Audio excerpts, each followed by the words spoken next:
Welcome back to the Angry Man Podcast with Jason and Greg. So, Devin Haney is currently over in the UK, and he is incredibly upset. Who is he upset with? It is none other than Eddie Hearn. Now, what is the latest catalyst for his issue with Eddie Hearn? I would imagine that it's primarily driven by the fact that Eddie Hearn did not provide him with tickets to the Anthony Joshua fight. But, of course, their issues stem further back, all the way back to the Ryan Garcia fight. Now, we know that Eddie Hearn has made several statements over the last several weeks that I would imagine Devin Haney was not thrilled with. He went on All the Smoke Boxing with Andre Ward and made some comments that I don't believe Devin was happy with. He's made some general comments in the past since that fight. And then here most recently when they were trying to make a fight with Liam Parrow, he made it known that Devin wanted $4 million for that fight. And he believed that Devin needed to come back against an easier opponent for roughly $1 million.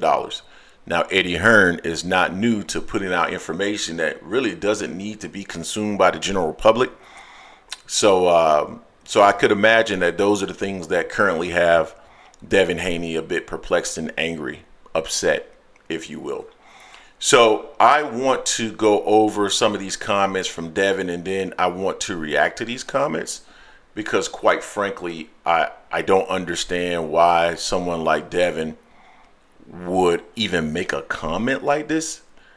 But let's just go over it. So I got my screen up here, and we got the comments from Devin Haney. So the most recent one, he's just been going. But it looks like the most recent one is, I don't know what that word is. I know it's a Muslim word. But you asked me at 6 a.m. this morning. First, I look after my fighters, ask someone else, and drop the arrogance, right? So he's talking about something else. He's talking about actually the fight, the tickets. Wow, I'm in London. Eddie Hearn won't give me tickets to the fight, but keep mentioning my name every chance he gets. Eddie is the fakest ninja ever, bro. Then he says he do so much foul-ish. Next one, I respect Bob because he kept it straight business. And so did Oscar. He wasn't trying to act like he was my friend and cared about me so much. Eddie act like that, then two-faced behind your back. And then finally, that was the response from Eddie Hearn. You asked me at 6 a.m. this morning. First, I look after my fighters, ask someone else, and drop the arrogance. So that is what he had to say there. So to me, this is really interesting because what I don't understand from Devin Haney is the comment that he acts like he's your friend. Oscar and Bob kept it straight business. He act like he's your friend. He's your friend, but then he's two-faced and behind your back. Brother, these promoters are in business. They are businessmen.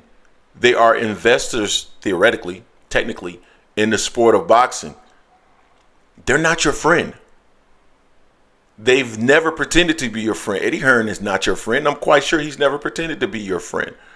Now, can you care about somebody? Can you want to see the best for someone? Sure, but you're not going to do it at the expense of yourself.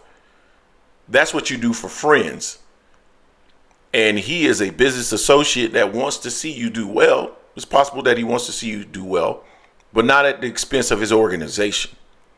So to make that comment to me was weird.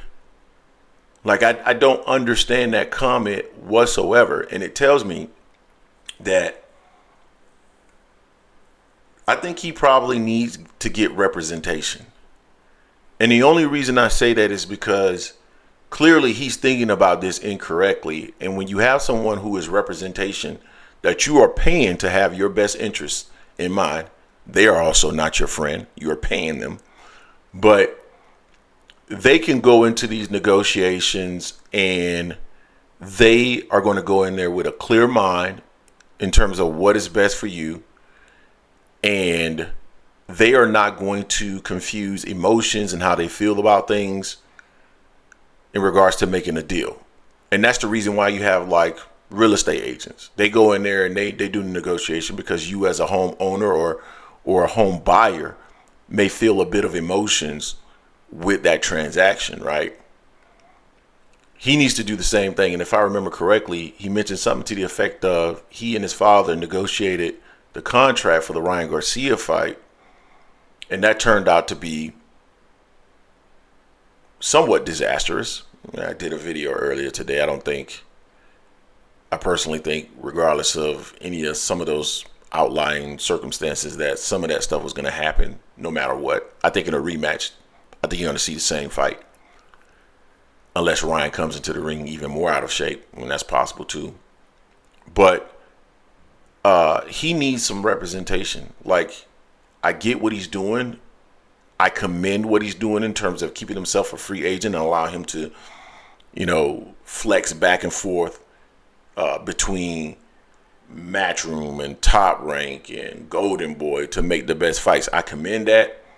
That's great. I have no issue with that. However, when you make comments like this and you're talking about someone as your friend, that's perplexing to me and very odd. Specifically in the sport of boxing. I don't go to work at any point with my coworkers and believe at any moment that they are my quote unquote friends. They're people that I like. They're people that I get along with well. They're people that I actually enjoy spending time with. But not at one moment would I believe that they're my friends, meaning they would sacrifice something of their own for my sake. That to me is a friend or a family member. But certainly, I wouldn't sacrifice anything for them either. I mean, it is what it is. So I think Devin has some growing up to do. I think he has some maturing to do. Not necessarily as a quote unquote man, but I'm talking about like as a business person in handling his business and how he approaches the sport of boxing. I think he needs to grow up. And then even so, going on social media, maybe he does need some more mature. Going on social media to air your grievances with Eddie Hearn is not going to benefit you in any way, shape, or form. It won't. It's not going to help you. It's not going to build any kind of rapport with Eddie Hearn. All it's going to do is create a divide and a wedge between you and he. And you cannot expect Eddie Hearn, if you're upset that he doesn't want to pay you $4 million, he's not going to pay you $4 million if, number one, you're not signed to him, and then number two, if he's going to take a L on it. I mean, these guys are not in the business. They're not here to supplement anyone like Turkey Al-Sheikh, apparently. They're here to make a return on their profit, and so you got to respect it. You got to tell me what you think in the comment section in regards to these comments by Devin Haney. Don't forget to hate, like, comment, and subscribe. This is the Angry Man Podcast, M Sports Media, and I am out.